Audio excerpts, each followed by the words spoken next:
Pada pemilu serentak tahun 2024 untuk kali pertama di Indonesia, para pemilih akan didominasi kelompok milenial dan generasi Z.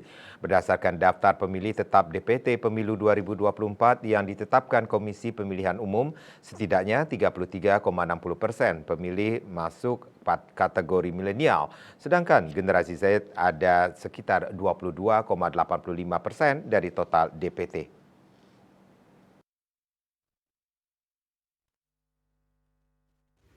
Artinya, gabungan dua generasi tersebut mempunyai peran penting dalam pelaksanaan pemilu mendatang. Khusus Gen Z, sebagian besar adalah pemilih pemula yang umurnya berkisar 17 hingga 22 tahun. Pemilih pemula tersebut, selain dikenal lebih melek teknologi informasi, juga memiliki pandangan yang inovatif terkait berbagai isu politik yang berkembang. Meskipun demikian, mereka sangat perlu diberikan sosialisasi terkait pelaksanaan pemilu, baik KPU sebagai penyelenggara pemilu maupun oleh partai politik dan para calonnya. Ketua BEM Fakultas Hukum Universitas Warmadewa Iputu Cahyadi 21 tahun mengungkapkan bahwa pada pemilu 2024 merupakan kesempatan pertamanya untuk ikut berpartisipasi memilih calon pemimpin bangsa ini.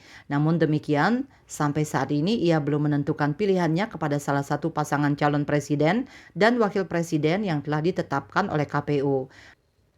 Namun demikian, sebagai generasi muda bangsa yang memiliki hak pilih harus menentukan pilihannya kepada pasangan calon yang dinilai mampu membawa arah pembangunan bangsa yang lebih baik.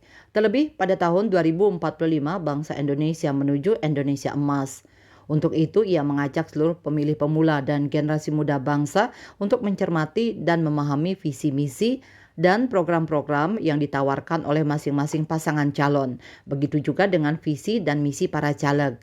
Jangan sampai generasi muda, terutama pemilih pemula, termakan ajakan atau isu-isu yang menjebak dalam menentukan pilihannya untuk memilih satu calon tertentu. Sebab salah dalam memilih pemimpin akan mempengaruhi proses pembangunan bangsa hingga 5 tahun ke depan. Ketua BEM Fakultas Teknik dan Perencanaan Universitas Warmadewa Ana Agung Gede Saka Pramana Agni 20 tahun juga mengaku sampai saat ini belum menentukan pilihannya kepada salah satu pasangan calon presiden dan wakil presiden. Begitu juga kepada para caleg. Ia memandang bahwa pemilu yang diselenggarakan setiap 5 tahun sekali memiliki sisi positif dan negatif. Sisi positifnya, pada calon berlomba-lomba mengajukan program terbaiknya untuk memajukan wilayah masing-masing. Namun sisi negatifnya, para calon saling menjatuhkan atau menjelekkan satu sama lain dengan menyebar berita bohong atau hoax tentang lawan kontestasinya agar bisa menarik pemilih untuk memilihnya. Winata Bali Pos.